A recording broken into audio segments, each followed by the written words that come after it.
अगर मैं तुमसे कहूं कि तुम्हारी रसोई में एक छिपा हुआ खजाना है जो सदियों तक यात्रा करता रहा, प्राचीन मंदिरों और पवित्र अनुष्ठानों से गुजरकर अंततः एक भूले हुए जार में चुपचाप ठहर गया। यह कोई जादुई पत्थर नहीं है, कोई सुनहरा ताबीज नहीं है, यह कुछ और भी सरल है, छोटा है, और इसी कारण ज्यादातर लोग इसे देख नहीं पाते। मैं बात कर रहा हूं लौंग की। पहली नजर में यह सिर्फ एक सूखा हुआ फूल है, समय से कठोर हुआ एक छोटा कली जैसा टुकड़ा, लेकिन वास्तव में यह एक चाबी है। एक चाबी जो तुम्हारे शरीर, तुम्हारी ऊर्जा और तुम्हारी चेतना के दरवाजे खोलती है। एक कुंजी जिसे प्राचीन लोग उपयोग करना जानते थे और जिसे हम में से ज्यादातर ने मसालों के कोने में भुला दिया है। इस वीडियो में हम जानेंगे कि जब तुम रोज सिर्फ 2 लौंग चबाते हो तो क्या होता है। हाँ, सिर्फ 2, लेकिन अगर उन्हें इरादे के साथ इस्तेमाल किया जाए तो वे तुम्हारे शारीरिक स्वास्थ्य को बदल सकते हैं, तुम्हारी सुप्त ऊर्जा को जगा सकते हैं और तुम्हारे ऊर्जात्मक क्षेत्र को शुद्ध कर सकते हैं। यह कोई अंधविश्वासी जादू नहीं है, यह प्राकृतिक रसायन विद्या है। आधुनिक विज्ञान भी अब इसके गुणों को मानता है। यह बैक्टीरिया से लड़ता है, सूजन कम करता है, रक्त शर्करा को नियंत्रित करता है और प्रतिरक्षा तंत्र को मजबूत बनाता है। लेकिन जो आमतौर पर नहीं बताया जाता वह यह है कि इस छोटी कली का तुम्हारे ऊर्जात्मक शरीर के साथ एक गुप्त संवाद है, एक ऐसी भाषा जिसे यदि तुम सुनना सीखो तो यह तुम्हें भारी ऊर्जाओं से बचाने, तुम्हारी आंतरिक अग्नि जलाने और तुम्हारी अंतर्ज्ञान को तीव्र करने में मदद कर सकती है। सोचो, अरब के रसायनविद इसे नफस यानी पवित्र श्वास को जगाने के लिए उपयोग करते थे। शमन इसे आभा का रक्षक मानते थे। पूर्व के ज्ञानियों ने इसे पाचन अग्नि और उसके साथ आध्यात्मिक अग्नि को प्रज्वलित करने के सूत्रों में शामिल किया। यह सब संयोग नहीं था। हर संस्कृति इसे सिर्फ मसाला नहीं मानती थी, यह एक अदृश्य साथी था। आज लगभग कोई इसे इस तरह उपयोग नहीं करता। हमने इसकी शक्ति को सिर्फ मिठाइयों या चाय के स्वाद तक सीमित कर दिया है। लेकिन यदि तुम इस प्राचीन अनुष्ठान को फिर से अपनाओ और इसे जागरूकता के साथ करो, तो तुम्हारा शरीर और तुम्हारी ऊर्जा ऐसे तरीकों से प्रतिक्रिया देना शुरू कर सकते हैं जिन्हें तुमने शायद पहले कभी अनुभव नहीं किया होगा। वीडियो के अंत तक बने रहो, क्योंकि मैं तुम्हें न केवल इसका पवित्र इतिहास और वैज्ञानिक आधार बताऊंगा, बल्कि यह भी कि तुम्हें इसे कैसे और कब चबाना चाहिए ताकि इसके शारीरिक, ऊर्जात्मक और आध्यात्मिक प्रभाव कई गुना बढ़ जाए। क्योंकि जब तुम इरादे के साथ एक लौंग चबाते हो तो तुम सिर्फ एक पौधा नहीं खा रहे होते, तुम अपनी ही ऊर्जा के साथ एक संकल्प कर रहे होते हो। यह समझने के लिए कि 2 छोटी लौंग इतना प्रभाव क्यों डाल सकती है, हमें समय में पीछे जाना होगा, बहुत पहले, जब यह प्रजाति रसोई तक पहुंची भी नहीं थी। इसकी कहानी एक दूरस्थ स्थान से शुरू होती है, लगभग मानचित्र से खोई हुई इंडोनेशिया के मालुकू द्वीप, जिन्हें मसालों के द्वीप भी कहा जाता है। वहां की हवा पौधों की सुगंध से भरी होती है और ज्वालामुखी रात से उपजाऊ मिट्टी ऐसी वनस्पतियां पैदा करती है जिनमें अधिक तीव्र, अधिक जीवन शक्ति होती है। इन द्वीपों में लौंग सिर्फ एक व्यापारिक वस्तु नहीं थी, यह मुद्रा थी, पवित्र औषधि थी और अनुष्ठानिक बेंत थी। आदिवासी इसे अपने पूर्वजों का सम्मान करने, स्थानों को शुद्ध करने और रोगों, सिर्फ शारीरिक ही नहीं बल्कि आध्यात्मिक, से सुरक्षा के लिए उपयोग करते थे। जब अरब नाविक वहां पहुंचे तो वे इसकी सुगंध को व्यापार मार्गों पर ले गए और इस तरह इसकी दुनिया भर की यात्रा शुरू हुई। वैदिक भारत में आयुर्वेदिक ऋषियों ने इसे अग्नि यानी पाचन अग्नि को जगाने वाली तैयारियों में शामिल किया, लेकिन उनके लिए अग्नि सिर्फ भोजन पचाने की क्षमता नहीं थी, बल्कि अनुभवों, भावनाओं और ऊर्जाओं को पचाने की क्षमता भी थी। दूसरे शब्दों में, लौंग न केवल शरीर की मदद करती है, बल्कि आत्मा को भी जीवन के अनुभवों को समझने में सहायता करती है। चीनी परंपरा में इसकी गर्म और तीव्र ऊर्जा का उपयोग यांग यानी सक्रिय जीवन शक्ति को पुनर्जीवित करने और अंगों में रुकी हुई ची ऊर्जा को मुक्त करने के लिए किया जाता था। स्वयं सम्राट ने आदेश दिया था कि जो भी उनसे मिलने आए वह लौंग चबाए ताकि उसकी सांस सुगंधित हो, लेकिन इसके पीछे एक गहरा प्रतीक था। लौंग वाणी और जीवन श्वास की रक्षक है। अरब जगत में इसे अल-कुरफुल कहा गया और इसे नफस यानी पवित्र श्वास को जगाने के लिए उपयोग किया गया, वह श्वास जो मनुष्य को दिव्यता से जोड़ती है। उनका विश्वास था कि इसकी सुगंध हृदय और मन के बीच एक सेतु बनाती है, प्रेरणा और स्पष्टता को बढ़ाती है। अफ्रीका में, विशेषकर उत्तर की कुछ जनजातियों में, लौंग को आध्यात्मिक मार्ग खोलने, विचारों को स्पष्ट करने और संकल्पों को सील करने वाली रस्मों में अर्पित किया जाता था। यह केवल उन्हें खाने के बारे में नहीं था, बल्कि उनके वनस्पति आत्मा से जुड़ने के बारे में था। मध्यकालीन यूरोप में अपने मूल स्थान से दूर लौंग जड़ी बूटी विशेषज्ञों और उपचारकों की गुप्त दुनिया में प्रवेश कर गई। उन्हें घरों की रक्षा के लिए धूप की तरह जलाया जाता था, धारी ऊर्जाओं से बचाने के लिए दरवाजों पर बिखेरा जाता था और दृष्टि संबंधी अनुष्ठानों से पहले चबाया जाता था। उनका छोटा कील जैसा आकार उन्हें एक जादुई प्रतीक बनाता था, एक कील जो भौतिक और आध्यात्मिक को जोड़ती है, अंधकार में एक उज्ज्वल प्रकाश। हर संस्कृति जिसने इसे पाया उसे एक रहस्यमय आभा से घेर लिया, और यद्यपि वैश्वीकरण ने इसे एक साधारण मसाले में बदल दिया, इसकी आध्यात्मिक स्मृति अब भी सुरक्षित है, उन लोगों द्वारा जागृत होने की प्रतीक्षा में जो जानते हैं कि सबसे बड़ी शक्ति कभी कभी सबसे छोटी चीजों में छिपी होती है। जब तुम एक लौंग को अपने मुंह में रखते हो और उसे चबाना शुरू करते हो तो कुछ बहुत विशेष होता है। कुछ ही सेकंड में एक तीव्र, गर्म और मसालेदार स्वाद फैल जाता है, साथ ही सुगंध की एक लेयर नाक तक पहुंचती है। लेकिन यह केवल स्वाद का अनुभव नहीं है, यह प्रतिक्रियाओं की एक श्रृंखला की शुरुआत है जो तुम्हारे शारीरिक शरीर और तुम्हारे ऊर्जात्मक क्षेत्र दोनों को प्रभावित करती है।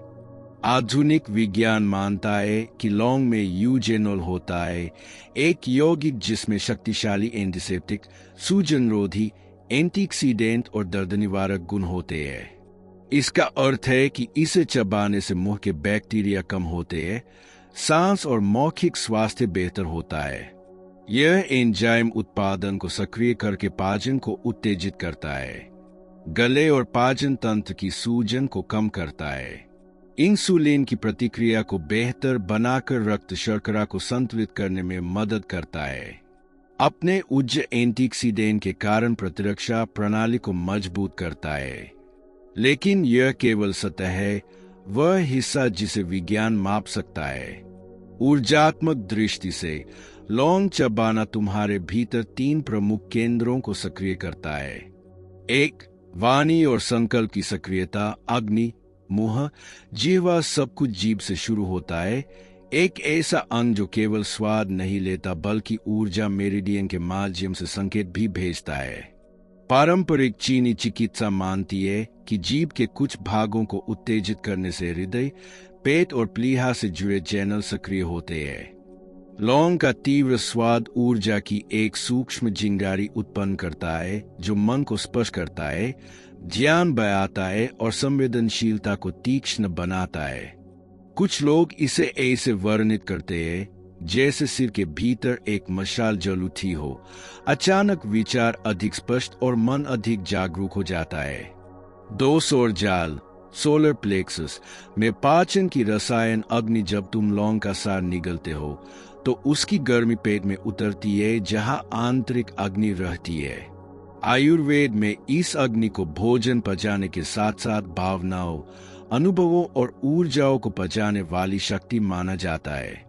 जब यह अग्नि कमजोर होती है तो सब कुछ ठहर जाता है, जब यह मजबूत होती है तो तुम जीवंत, दृढ़ और स्पष्ट महसूस करते हो। लौंग इस अग्नि का रक्षक बनकर इसे पुनर्जीवित करता है, इस प्रकार यह केवल शारीरिक पाचन ही नहीं बल्कि भावनात्मक और मानसिक पाचन को भी सहारा देता है।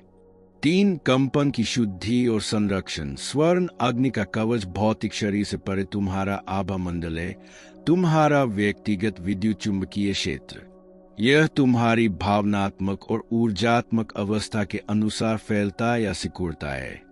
अपनी गर्म और पैठने वाली प्रकृति के कारण लौंग व्यक्तिगत ऊर्जा का विस्तारक बनती है, तुम्हारी क्षमता को मजबूत करती है कि तुम भारी कंपन को दूर रख सको। जो लोग इसे नियमित रूप से उपयोग करते हैं वे अधिक केंद्रित, बाहरी तनाव से कम प्रभावित और भावनात्मक रूप से अधिक स्थिर महसूस करने की बात कहते हैं। मानो एक अदृश्य ज्वाला शरीर को घेरे रहती हो, नकारात्मक प्रभावों को भंग करती हो और उपस्थिति को सुदृढ़ करती हो। यही असली मोड़ आता है। जब तुम रोज 2 लौंग चबाते हो तो भौतिक और ऊर्जात्मक दोनों साथ काम करते हैं। शरीर को औषधीय प्रोत्साहन मिलता है और ऊर्जा क्षेत्र को सुरक्षात्मक बल। यह कोई एक बार की प्रतिक्रिया नहीं है। दैनिक अभ्यास से प्रभाव धीरे धीरे गहराते हैं, एक ऐसी परिवर्तन प्रक्रिया उत्पन्न करते हुए जिसे गहराई में महसूस किया जा सकता है। अगले भाग में हम उस रहस्य में उतरेंगे जिसे बहुत कम लोग जानते हैं, लौंग की छिपी रसायन विद्या और यह कैसे तुम्हारी चेतना और आध्यात्मिक जागरण को प्रभावित कर सकती है। यही तुम समझोगे कि इतनी संस्कृतियों ने इसे अदृश्य जगत का सेतु क्यों माना। अपने स्पष्ट शारीरिक और ऊर्जात्मक लाभों से परे लौंग चेतना के क्षेत्र में एक शांत लेकिन शक्तिशाली भूमिका निभाती है। प्राचीन लोग इसे केवल मसाला या औषधि नहीं मानते थे, बल्कि इसे दृश्यमान और अदृश्य जगत के बीच एक सेतु के रूप में देखते थे। जब तुम ध्यानपूर्वक एक लौंग चबाते हो तो तुम केवल अपने शरीर में रासायनिक प्रक्रियाएं सक्रिय नहीं कर रहे होते, बल्कि उसकी उस मूल कंपन से भी संपर्क कर रहे होते हो जिसे हम उसकी मूल स्पंदन कह सकते हैं। यह गर्म और पैठने वाली स्पंदन विशेष रूप से उच्च तंत्रिका तंत्र, विशेषकर पीनियल और पिट्यूटरी ग्रंथियों के साथ सामंजस्य रखती है। गुआ परंपराओं में इन ग्रंथियों को केवल अंग नहीं माना गया, बल्कि आंतरिक नेत्र, ऐसे केंद्र जो गहन ज्ञान, प्रतीकात्मक दृष्टि और आध्यात्मिक स्पष्टता तक पहुंच देते हैं। इन केंद्रों को कोमलता से उत्तेजित करके लौंग मानसिक धुन को हटाने में मदद करती है, जिससे अंतर्ज्ञान का प्रकाश प्रवेश कर सके। यह कोई भ्रम या तात्कालिक जादू नहीं, बल्कि धीरे धीरे होने वाली सामंजस्य की प्रक्रिया है। जिस प्रकार किसी कांच को साफ करने से प्रकाश उसके पार जा सकता है, उसी तरह लौंग आंतरिक बाधाओं को हटाकर तुम्हें उन चीजों को महसूस करने में सक्षम बनाती है जिन्हें पहले तुम अनदेखा कर देते थे। एक अग्नि जो अदृश्य जंजीरों को जलाती है। प्राचीन ग्रंथों में कहा गया कि लौंग दानवों को बाहर निकाल सकती है। इसे शाब्दिक रूप से नहीं, बल्कि एक रूपक के रूप में समझा गया। यह बार बार आने वाले विचारों, फंसी हुई भावनाओं और आत्मविनाशकारी आदतों से मुक्त होने में सहायता करती है।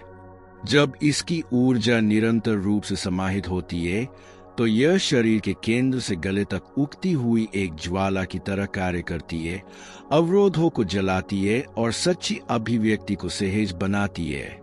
कुछ दीक्षा अनुष्ठानों में गहन आत्ममंथन से पहले लौंग चबाई जाती थी। इसका उद्देश्य साधक को अपनी छाया, अपने उन अनदेखे हिस्सों का सामना करने के लिए तैयार करना था, जिन्हें देखा और स्वीकार किया जाना आवश्यक है ताकि विकास संभव हो सके।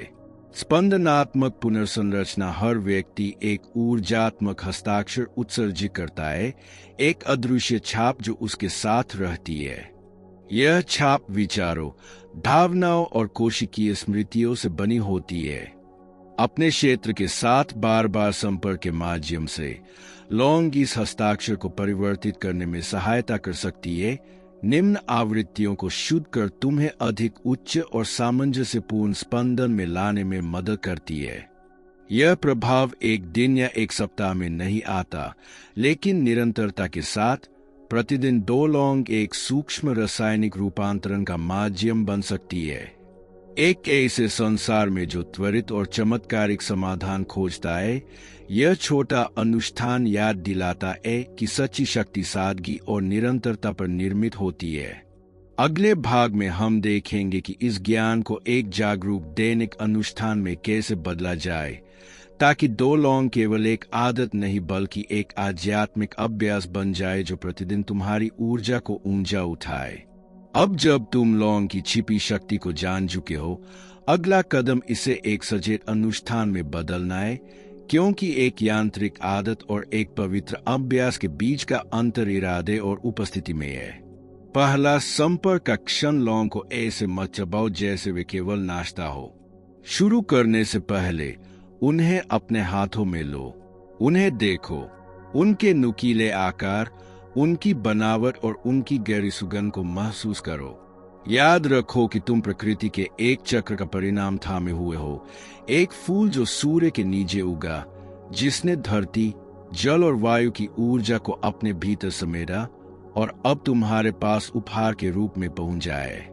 यह स्वीकृति का क्षण पौधे के प्रति सम्मान का एक मार्ग खोलता है। जैसे प्राचीन लोग प्रकृति से कुछ लेने से पहले कृतज्ञता व्यक्त करते थे, तुम भी मौन में या एक छोटे वाक्य के साथ ऐसा कर सकते हो। तुम्हारी औषधि और प्रकाश के लिए धन्यवाद। दूसरा, इरादा ही कुंजी है। उन्हें चबाने से पहले 3 गहरी सांसें लो। स्वयं से पूछो, आज मैं क्या शुद्ध करना चाहता हूँ? कौन सी ऊर्जा सक्रिय करना चाहता हूँ? किन विचारों या भावनाओं को रूपांतरित करना चाहता हूँ? अपने इरादे को नाम दो। इसे जोर से कहना आवश्यक नहीं, केवल महसूस करना पर्याप्त है। याद रखो, ऊर्जात्मक कार्य में इरादा ही शक्ति को दिशा देता है। तीसरा, उपयुक्त समय। यद्यपि तुम इसे किसी भी समय कर सकते हो, दिन में 2 ऐसे क्षण हैं जब लौंग विशेष रूप से प्रभावी मानी जाती है। सुबह जागने पर, जब तुम अभी स्वप्न और जागृति के बीच होते हो और तुम्हारा ऊर्जा क्षेत्र अधिक ग्रहणशील होता है। शाम को, जब दिन की ऊर्जा एकत्रित हो चुकी होती है, लौंग उस संचित प्रभाव को शुद्ध करने और चक्र को संतुलन में बंद करने में सहायक मानी जाती है। चौथा, सचेत चबाने की प्रक्रिया। एक लौंग को अपने मुंह में रखो और उसे धीरे धीरे चबाना शुरू करो। उसके आवश्यक तेल को धीरे धीरे मुक्त होने दो। दूसरी लौंग के साथ भी यही करो। चबाते समय एक स्वर्णिम अग्नि की कल्पना करो जो तुम्हारे भीतर को शुद्ध और मजबूत कर रही है। कल्पना करो कि यही अग्नि तुम्हारे चारों ओर एक प्रकाश में कवच बनाकर तुम्हारी रक्षा कर रही है। 5 अन्य अभ्यासों के साथ समेकन। यदि तुम लौंग के प्रभाव को बयाना चाहते हो, तो इसे चबाने के बाद शांत ध्यान के साथ जोड़ो। गहरी और सजग श्वास लो ताकि ऊर्जा पूरे शरीर में फैल सके। ऊर्जा के विस्तार को महसूस करते हुए अपने लक्ष्यों की कल्पना करो। अनुष्ठान के दौरान जो विचार या भावनाएं उभरें, उन्हें लिख लो। इस तरह करने से 2 साधारण लौंग एक दैनिक अनुष्ठान में बदल जाती है जो शरीर, मन और आत्मा को पोषित करता है। इससे फर्क नहीं पड़ता कि तुम इसे मंदिर में करो, अपने कमरे में या रसोई में। हर बार जब तुम इसे इरादे के साथ करते हो, तुम अपने भीतर एक वेदी प्रज्वलित करते हो। इस यात्रा में हमने देखा कि एक छोटा सा कली, जिसे बहुत लोग साधारण मानते हैं, अपने भीतर सदियों, संस्कृतियों और आयामों का सामर्थ्य समेटे हुए है। हमने उसके पवित्र इतिहास, शरीर पर उसके प्रभाव, ऊर्जा क्षेत्र में उसकी शक्ति और चेतना को तीक्ष्ण करने की उसकी क्षमता को समझा। लेकिन एक बात याद रखो, वास्तविक शक्ति केवल लौंग में नहीं, बल्कि तुम्हारे जागने की इच्छा में है। लौंग एक सहयोगी है, एक साधन है, एक स्मरण है। जो अग्नि यह जगाती है, वह हमेशा से तुम्हारे भीतर थी। यह केवल तुम्हें उसे याद दिलाती है। रोज 2 लौंग शायद बहुत कम लगे, लेकिन यही इसका संदेश है। सबसे छोटा भी सबसे गहरा परिवर्तन ला सकता है। जैसे एक चिंगारी आग जला सकती है, वैसे ही एक सजग कदम जीवन की दिशा बदल सकता है। एक ऐसे संसार में जो तात्कालिक और चमत्कारिक चीजों में उलझा है, यह अभ्यास याद दिलाता है कि सच्ची शक्ति निरंतरता, सादगी और सजगता में है। शायद इस अनुष्ठान का सबसे बड़ा उपहार तुम्हें तुम्हारे केंद्र से पुनः जोड़ना है, तुम्हारा वह भाग जो बाहरी अराजकता से विचलित नहीं होता, जो दूसरों की भावनाओं से दूषित नहीं होता, जो अपनी रोशनी में स्थिर रहता है। इरादे के साथ रोज 2 लौंग चबाना ऐसा है जैसे हर सुबह और शाम अपने भीतर एक छोटी दीपशिखा जलाना। दिन प्रतिदिन यह प्रकाश और उज्ज्वल होता जाता है जब तक कि वह तुम्हारे उन कोनों को भी रोशन न कर दे जिन्हें तुमने भुला दिया था। तुम्हें पवित्र से जुड़ने के लिए पत्थर के मंदिरों की आवश्यकता नहीं, तुम्हें बड़ी रस्मों की भी आवश्यकता नहीं। मंदिर तुम स्वयं हो और तुम्हारी वेदी कोई भी स्थान हो सकता है जहां तुम सजगता और कृतज्ञता के साथ श्वास लेते हो। यह विनम्र लेकिन शक्तिशाली लौंग उस द्वार को खोलने वाली चाबियों में से एक बन सकती है। इसलिए अगली बार जब यह तुम्हारी उंगलियों में हो, याद रखना तुम केवल एक मसाला नहीं चबा रहे, बल्कि अपने आप से एक संकल्प कर रहे हो, शुद्धि, संरक्षण और जागरण का संकल्प। यदि यह ज्ञान तुम्हारे भीतर गूंज जाए तो इसे यूं ही मत जाने दो। गंती को दबाओ ताकि तुम्हें प्रकृति और परंपरा के उन आध्यात्मिक रहस्यों की और शिक्षाएं मिलती रहें जिन्हें सदियों से सुरक्षित रखा गया है। इस वीडियो को किसी ऐसे व्यक्ति के साथ साझा करो जिसे अपना आंतरिक अग्नि प्रज्वलित करने और अपनी ऊर्जा की रक्षा करने की आवश्यकता हो। और मुझे टिप्पणियों में बताओ, क्या तुम इस अनुष्ठान को पहले से जानते थे? क्या तुमने सजगता से लौंग उपयोग करने पर कोई परिवर्तन महसूस किया? अपने पहले दिन के लिए तुम कौन सा संकल्प निर्धारित करोगे? क्योंकि जागरण संयोग से नहीं होता, यह तब होता है जब तुम सजग कदम उठाते हो, चाहे वे उतने ही सरल क्यों न हो जितना रोज 2 छोटी लौंग चबाना। मैं तुम्हें अगले वीडियो में मिलूंगा जहां हम साथ मिलकर उच्चतर स्पंदन, अधिक संतुलित और अधिक जागरूक जीवन के मार्ग का अन्वेषण जारी रखेंगे। मैं अपने शब्दों के साथ थोड़ा और सावधान रहूंगा।